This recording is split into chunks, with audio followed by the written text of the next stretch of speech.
Hey there, content creators. Want to make stunning content without being tied to a computer or your desktop? I've got you covered. In this video, I'll be sharing mobile apps that I use for content creation in 2024.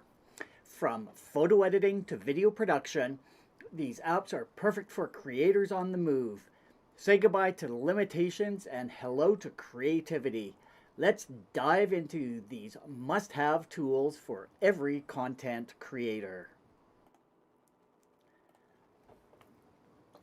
My friends, welcome to Content Creators Connect. Here we are, all about encouraging the three C's: connecting with others via video, content development that builds your personal brand, and we are creators sharing our experiences despite our distance. I'm so excited about tonight. The C3 team member leading this evening is Kevin, also known as Classic Mac, to his online community, and he is a strong advocate in finding low cost tools to help you in your live streaming journey. So, Manny, before we get started, we want to say we're missing one of our three wonderful hosts today. So, Dory is off on a well deserved weekend off. So, hopefully, you're having a great time off, Dory, and we hopefully will see you next week and looking forward to it. And without you running the show, yes, we may have a few technical glitches along the way, but hey, we're doing the best that we can. So, and as for my getup, here in Calgary, Alberta, Canada, it is the Calgary Stampede, the greatest outdoor show on earth is going on now. So it's everybody in the city is getting into the spirit. So that's why I have the cowboy hat on and am living it up like a cowboy for the next 10 days. But Manny, before I jump into the content, I have a question for you. What are your top three mobile apps that you use for producing content on the go, and have they transformed your creative process? Wow, that's a great question. And I cannot say that it's transformed my creative process. Some ways it's made things a little easier. For example, one of the main apps that I go to all the time is Canva, right? I use Canva for desktop all the time. But sometimes I might I might run into a hiccup where it's like, oh, I need to fix that thumbnail.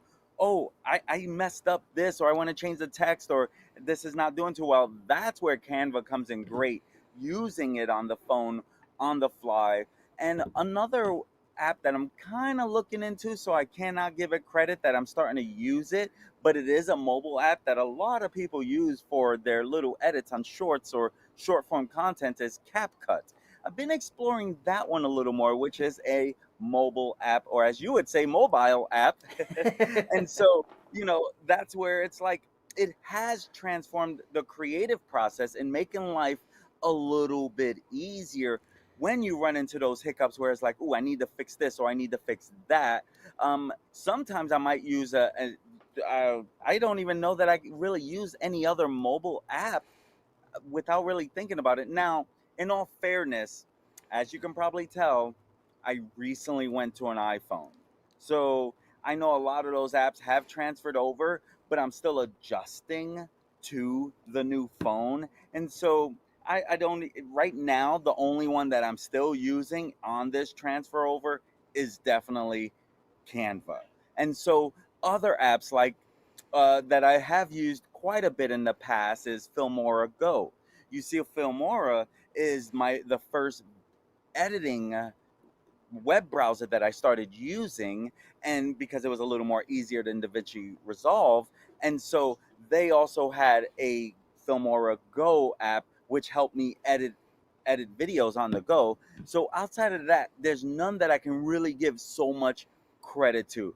But my friends, as you can tell, we got a great piece of content coming up from Kevin. So if this is the type of content that you'd like to see more of, please consider hitting the subscribe button and that notification bell. That way you do get notified whenever we go live. And I'm sure that, as you know, Kevin's going to help you save some money. So you're really going to want to get that pencil and paper ready, because I'm sure he's going to share some great value. Take it away, Kevin.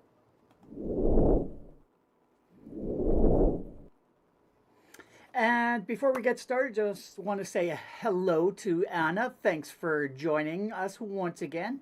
Love having you participating in our weekly streams here. And yeah, today is going to be a fun one because we're talking about mobile stuff. And I am always curious to know what others have on their phone to create content because whenever you go out into the public, you always see people holding their phones up, taking pictures, taking videos, and you think, yeah, basically it's going to be like a TikTok. But hey, there's a ton of other apps out there. So we're actually going to be going through all of those different types of things and the different type of um, categories to be able to do that. So let's just jump on into it.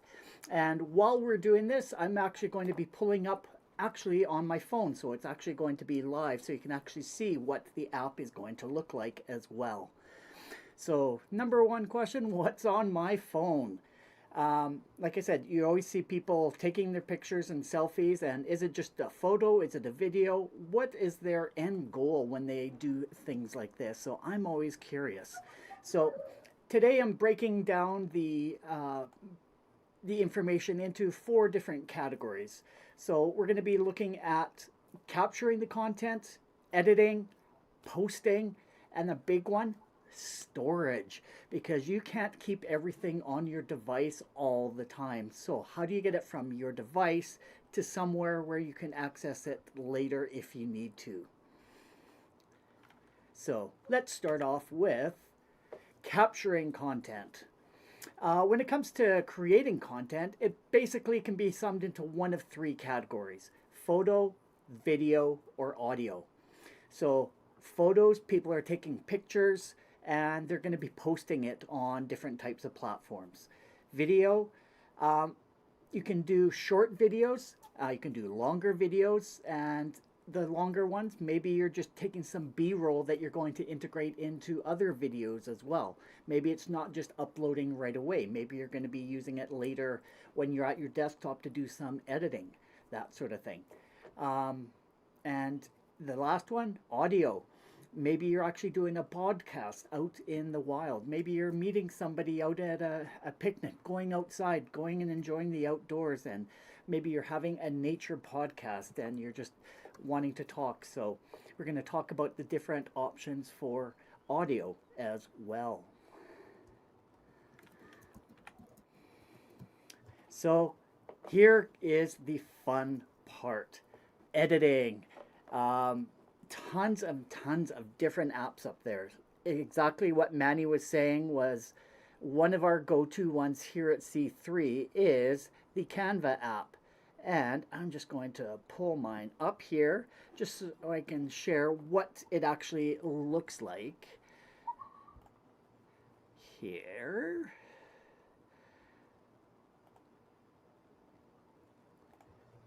There we go. So the mobile app, it's like you were saying, a lot of these were web-based that were basically created into apps. So everything is there to be able to create, and all the same tools are there based on the plan that you have. So absolutely 100% that's a go-to for us.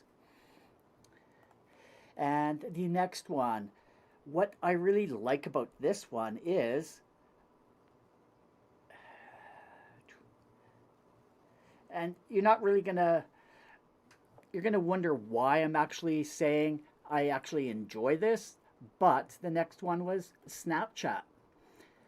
They have so many fun filters. So to be able to go in there and you can actually take a picture, take a video, and then post it on other pieces of social media. So you're creating your own content, but you're going to borrow it and use it elsewhere. So I like what Snapchat does for a ton of the other uh, their creativity just keeps going on, and they're always getting feedback from sort of like the younger generation about different games and so forth. So just to have some fun with some of these other filters, you can always just do, like I said, just a little recording and have have a bit of fun with this and just make people laugh. So that's, like I said, enjoy playing with that filter specifically.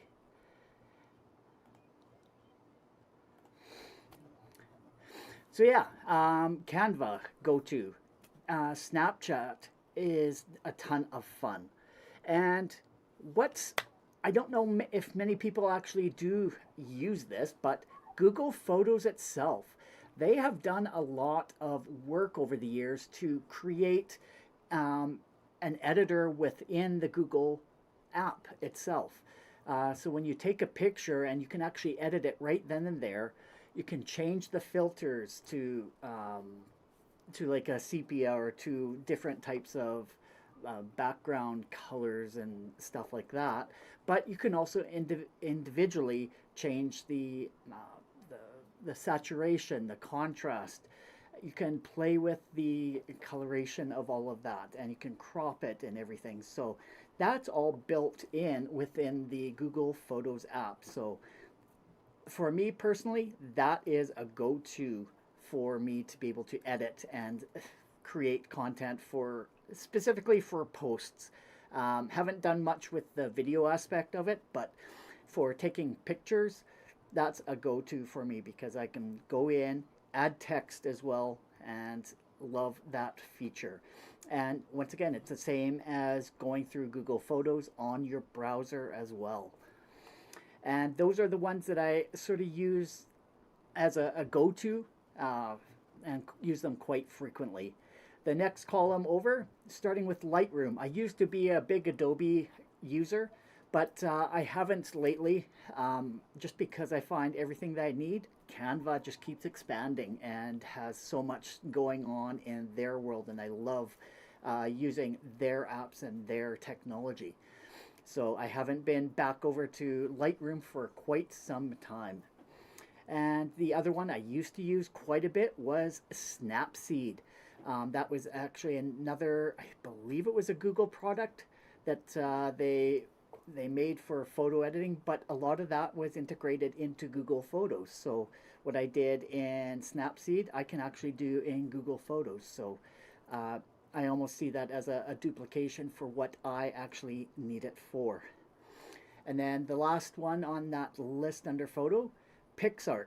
I used to use that a ton when I was just doing individual posts, and like I was doing daily posts on all different social media sites. So definitely had they had some templates that you could use and just insert your photos, and once again playing with the contrast, the brightness, and all those features of the picture.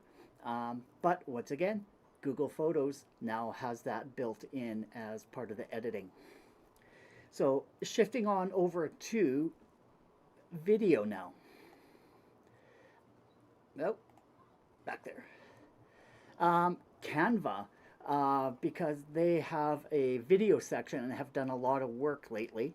I'm starting to go to that more and more because you can insert your own video clips and do a lot of your own video editing in there and expanding it to a length that you want, whether you want to cut it short to be a reel or a YouTube short, or just a short clip to put onto your Facebook or Instagram store or Facebook story. Um, so yeah, I am using that more and more.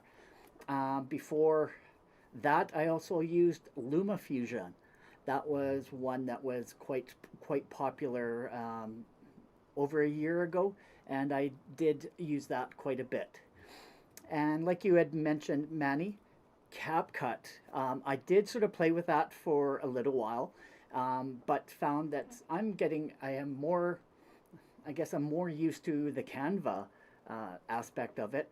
And because of mobile, it's not just my phone, but I also have an iPad. And to be able to use an iPad with Canva, it's very intuitive. I haven't dove over to the CapCut side of things yet, so Maybe that's because of your interest. I may be interested in diving into that a little bit as well and just see if it is a slight bit better than using Canva's templates than that they have. And I am a DaVinci Resolve user as well. And I did download the mobile app and I've used it on my iPad as well as on my phone as well. So I do enjoy being able to do intricate settings and cuts and splits and stuff like that. But once again, that may be a little bit more for a desktop environment than a mobile, but DaVinci did create something on the mobile apps for mobile editing to sort of keep up with some of these other apps that were up and coming. And then you had mentioned this as well, Filmora. The Filmora Go, they actually have an app. And I remember way back in the day, I actually started with that before I switched over to DaVinci, switched over to Canva. So that is still available as an option out there as well. And then for audio, the phones and devices these days, they're just such good high quality. I'm so impressed with what technology and the efforts and resources they put into developing these. So I used just the basic voice recorder on the device. They actually are quite good. And then using other software or apps after the fact, like Audacity, to be able to edit your audio recording and then being able to add it to a video or upload it. But for actually capturing it, just the actual device default themselves, I have had nothing but success with the phones that I've used, the iPads that I've used. So let me know if you have had or if you have any other suggestions for audio types of capturing software.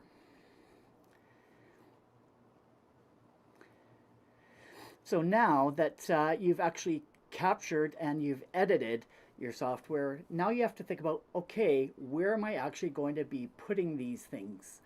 So now we're going to talk about different platforms. So there's the big four here, of course: Facebook, Instagram, Twitter, YouTube. And these are ones that I actually have installed on my device. There is also like Snapchat, TikTok, and I don't know what other ones are out there that are sort of up and coming, but I'm doing it so much for multiple accounts. So to get involved with every single social media out there, you sort of have to pick and choose which ones you think that your audience is going to be watching, as opposed to trying to capture the whole gambit of all of them. So yeah, I do daily posts on all of these platforms, but the next ones that are maybe not as intuitive. The first one is Vero, and Vero is sort of like an Instagram, but it's more geared towards photographers, and it actually is. Let me just pull it up here for you. There we go. It's like I said, it's a lot more for photographers and professionals to sort of help each other. It's more of a photographer's community, as opposed to looking to make money from an algorithm or trying to be trendy and get viral videos. This is for appreciation of the photography art. So if this is something that you might be interested in, go ahead and check out Vero, and that's Vero. And it's a great app, and you can start making your network and follow people. It's very similar to Instagram, but like I said, it's giving you some maybe content creation ideas as well in terms of some good visuals. And then one I don't know how many people actually think of as a platform to post your social or to your content is LinkedIn. It's basically like your business Facebook page, to be able to reach out and network with other people that are sort of in the like mind. So if you have a business with cooking or baking online and doing shows like that, that's an ideal place to be able to post your content so that others that are into that niche as well can join you. So don't just rely on the Facebook or the Instagram or the Twitter. Um, Once you sort of get the right posts out there, the right tags, it's going to be brought up in people's feeds. So definitely is one to look into as well. And like I said, Snapchat, I just have enjoyed that mainly because of the filters. So I do chat with some family with that and have a lot of fun with that. But in terms of out to the actual community, I don't use it as much that way to post generic content. But just to have fun with friends and family is always an easy thing as well. And one other place is Discord. This is a great place to build a community. So you can actually have a server dedicated to your community and make up different channels that people can participate in. And once again, let's just switch on over to here. So here on the phone here, we have one of the many channels that I am monitoring and modding. So we have a whole channel here where you can go in and share different posts. And once again, it can be funny. It can no real rules on it. Nobody really monitoring other than you because you actually own the server. So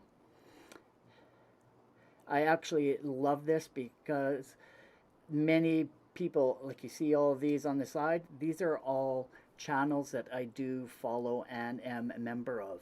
And you can be as active or as passive as you want to be.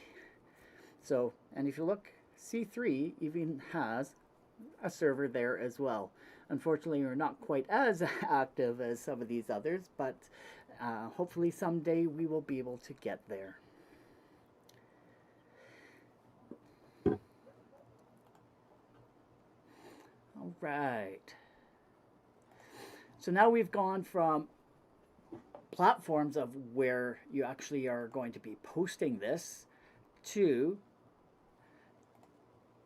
what are you going to do once you're actually done posting this content.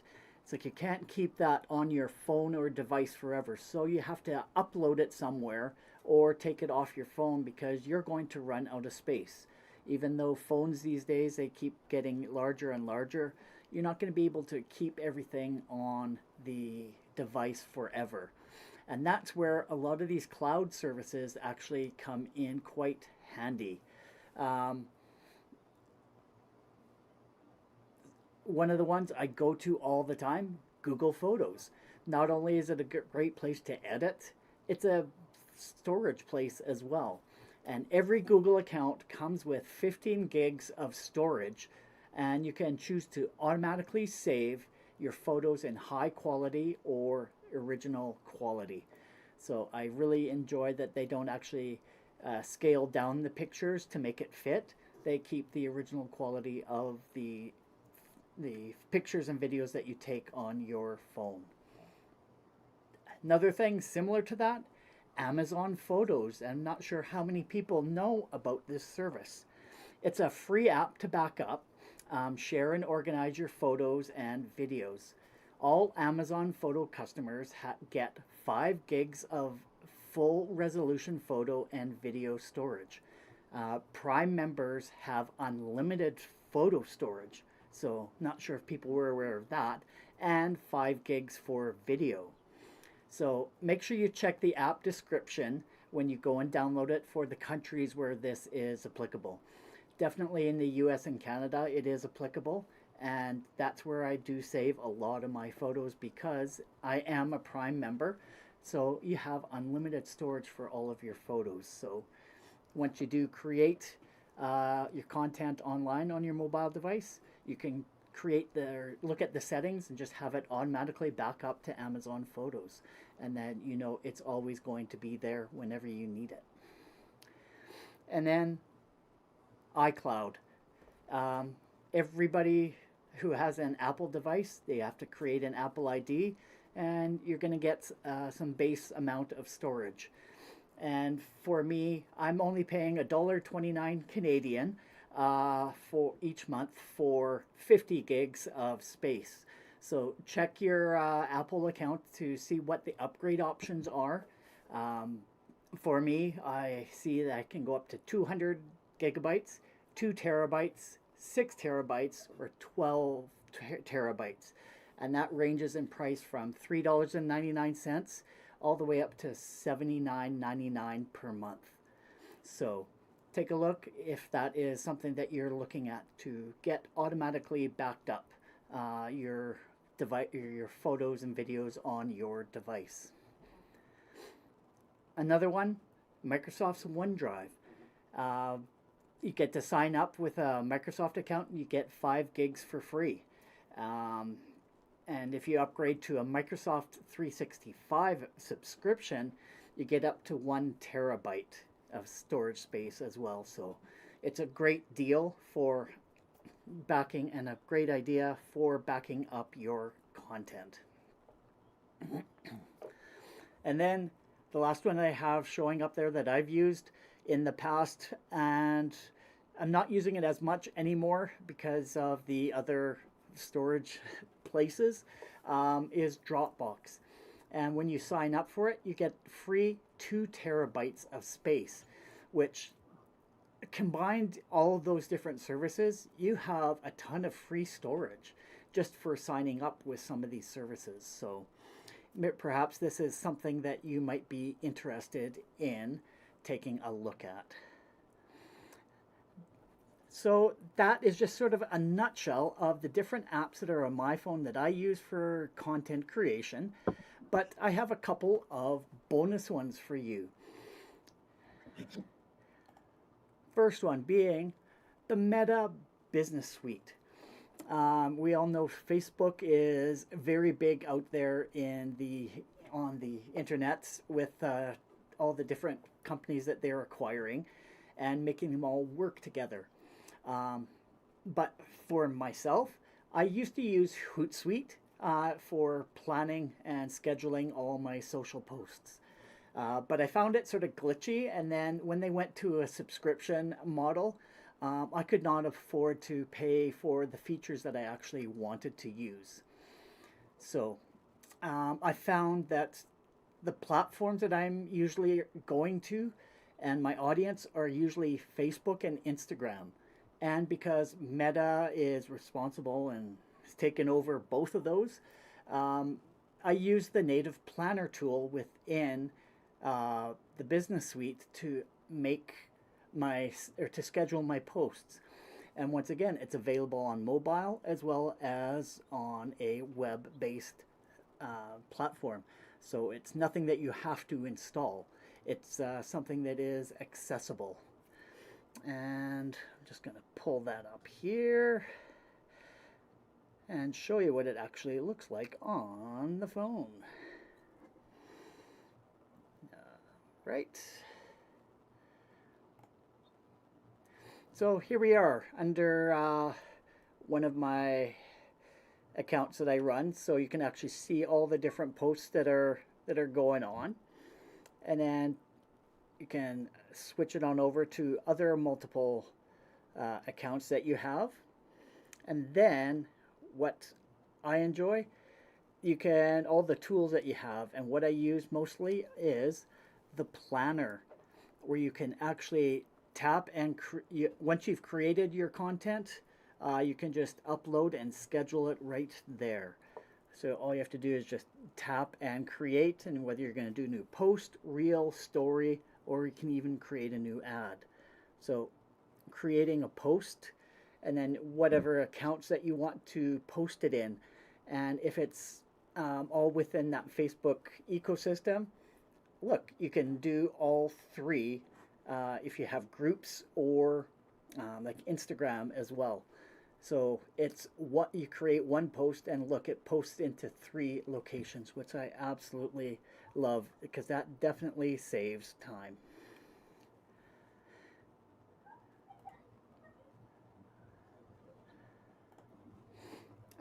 And yeah, for myself, I do daily posts for three different accounts, one personal and sort of two business accounts. So I'm always looking for a tool that's going to make it easy to post to multiple accounts. So I'm finding that this native one definitely does help out. So yeah, three accounts times two platforms equals six posts daily times 7 days a week, so 42 posts a week. So that's a lot to do individually, one by one, on each of the platforms. So finding tools like this that post to multiple platforms, game changer, and that's huge, huge time saver. So I'm so glad that Meta did actually create this whole business suite. So uh, taking advantage of the, once again, the native app that works within that ecosystem. And then the one extra bonus one that I have,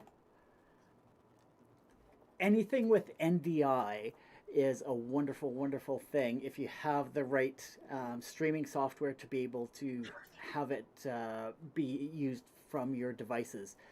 And basically, NDI HX camera is the name of it. And it turns my mobile device, whether it be a phone or a tablet, into a live video production camera. So please note that your streaming software must be able to use NDI technology. And I personally use vMix, and it does accept that as a camera source as well. And NDI stands for Network Device Interface. It's a low latency IP video protocol developed especially for the professional live video production.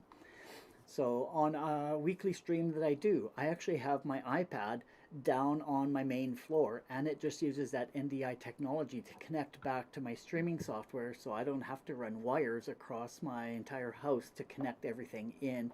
So you can actually create different sets in different parts of your house, which I find very engaging for the audience because it's not always the same set that you're talking to. It's like, oh, something may have changed, and you can change one set up every so often as well.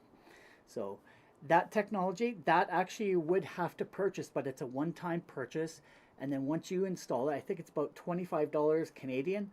But once you purchase it, you can put it on as many devices as you want. And I'm lucky enough that people that are using or have upgraded their iPhones to new devices, they give me their old iPhones. It's like they don't need space, but hey, iPhone cameras are actually pretty darn good. So being able to have all of these extra little iPhones all over the house to be able to use as like look outside and see what the weather is like, and it's just a matter of switching the input on your streaming software. But once again, it's a simple app to be able to install, whether it be on an Android or an iOS device. So that, in a very, very, very quick nutshell, is what I have on my phone that I use for streaming and for content creation. So I'm just going to say a big thank you to everyone who is around. And which one of these apps do you have on your phone? Let us know in the comments of whether any of these are on your phone or on your mobile device, or are there any that are of interest to you? And with that, I'm going to switch on back to here.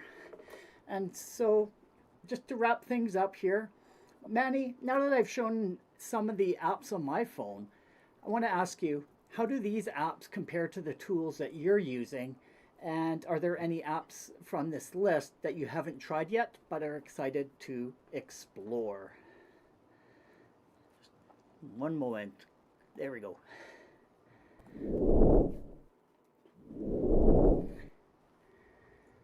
You actually shared a lot of them that I was like, okay, that's actually pretty good. I do have the OneDrive on my phone, but I don't know that I've ever opened it. So I don't know if that was just from iPhone, population. One of the ads that you kind of, or one of the apps you reminded me that I actually do use is, and I just downloaded it on my new phone this past week, was the Business Suite one. So that makes it easy to manage a lot of your content. But a few other apps that I also use, but more not for content creation, more managing my ads. I use Google Ads and Ads Manager, the Meta Ads Manager. So I do use that to help me manage my statistics, my analytics, things that see how things are performing, and I can still change it up from there. But where you did catch my attention, and I still won't jump on that one, but Snapchat. That was actually cool what you were doing there, and where you can easily, in the touch of a button, be on the screen and be unique. That's pretty cool when you think about creativity and creators being creative. So I thought that was a great one that you shared, and there was a lot of value on it. Another one that you shared, that I found was interesting, LinkedIn. Now, I've always had LinkedIn on my phone, and it is actually, you hit it right on the head. It is more business. Like if you're targeting businesses, if that's a great app to use. I probably need to use it more, to be completely honest with you. Um, because there's a lot of value there. Another app that you talked about that I've used for years as an Android user, and I still have it on my iPhone, Google Photos. You're right about what they're doing in their unique world. They're doing some great things with that app, which adds a lot of value because, with Google Photos, you can pretty much bring up these photos anywhere. So if you're out and about and you need a quick photo that you need to use for some, and to bring an asset into a production, having the Google Photos there and having those organized is definitely a way to use it. And what I use a lot, I think you use a different calendar, but I use Google Calendar a lot to sync with everything. So I find that a very valuable resource. But you also shared a lot of apps that I don't even touch, and probably just because of learning something new, because it looked like you had Adobe up there on one of the Adobe ones, which has always been a very valuable app. And so a lot of the apps that you brought to this table today was like, okay, if you're not using these, you might want to look into them because they might add a lot of value to your streaming or your video production. And as someone who does a lot of live streaming, as yourself and myself, I think having these apps to help you create content on the go. I don't know how many times I'm sending something to Messenger so that I can then bring it up elsewhere, which I can also do on Google Drive, right? If I'm sending a video over, it's so hard to send a video that is a bigger file, right? You can't do that through Messenger. If it's over 1 minute, you could forget about it. But having the Google Drive on there, or OneDrive, as you had shared, that's an easy way to share a video content with someone else that might use it in their productions. Or when I'm bringing on someone to interview and they want to send me some assets, I always say, you can just send me a video through Google Apps, and that alone will get right to me, and then just share it with me, and that's an easy way to get it. So really, a lot of the ones that you hit on, my gosh, if anyone that is a content creator, those apps are invaluable to the content creation style. So kudos, man. That was great. Yeah, and not only this was just for actual creation. Uh, we could do a whole episode on management of all of that stuff as well, because there's a ton of apps to while you're on the go. Like you said, you're traveling on the go and you're working with your clients, and it's like, hey, send me this file, and it's like, no. you don't want to say, hey, wait till I get home so I can get to my computer to send that to you. It's like, no, Yeah, you have the apps on there. So we could do a whole show dedicated to just that in itself. So maybe that's a that's good something point. that we could look at in the future. But Yeah, yeah, for sure. no, Google has done a ton of stuff to make it easy for content creators in their whole suite of apps, the the video and photo creation process. So I have to tip my hat to Google for doing such a good job and making it quite easy for content creators to be able to do their stuff. Unfortunately, they're grabbing all my information, but hey, it's a delicate balancing act. What if you're willing to give up a little bit of information? Uh, look at all the perks that you get by all the different services that they have. So, all right, just taking a quick peek to find out if there's any comments that have come in through our groups here to see if there's any questions. And I just am glad to see Anna is still on board saying hello. Uh, she, oh, at the very beginning, I said it was Stampede here in Calgary, Alberta. And she says, how fun. Alberta, Canada is on my bucket list. So, That's awesome. yeah, and someday, Manny, you and the family should come up to Calgary too, and I can give you a big tour of everything up here. Yeah, I want to go see some WWE up there. You didn't see that Absolutely. one coming. No, I didn't, but yeah, no, it's actually interesting. The Calgary Stampede here with AEW rising, they're looking for big audiences. They actually have AEW during the Calgary Stampede here. That's awesome. Yeah, I was watching an event yesterday, and that's what made me think of it because they were in Alberta, I want to say, Yeah, and now that's what made me think of you just being in Canada. And then, yeah, so I'm like, from what I understand, it's really not that crazy to get over there. You got to go from like one of the upper states, but you can get there easily. yeah, very easily. So, all right. Well, if there's no other questions there, let us wrap things up by saying we've moved beyond the confines of desktop content creation. Uh, oh, how come this is cut off here? There we go. Make it a little bit wider so I can read it. We've moved beyond the confines of desktop content creation and embraced mobile creativity with the best 2024 apps on my personal phone. These apps bring powerful features and flexibility, enabling the production of stunning content from anywhere. We explored essential tools for photo editing, video production, storage, and social media platforms, ideal for creators on the move. The aim is not only to post on socials, but to create content that truly engages your audience. And to learn how to engage your audience, I'm going to put a link in the description or in the comments below after the stream. When Manny did a show on May the 5th of this year about 3 effective ways to engage your audience on social media. So I'll put the link in the description after we're done here so that we can get you a link to that show. And with that, where are we going here? Okay, we need Dory back because she does this a whole lot smoother than what we're doing.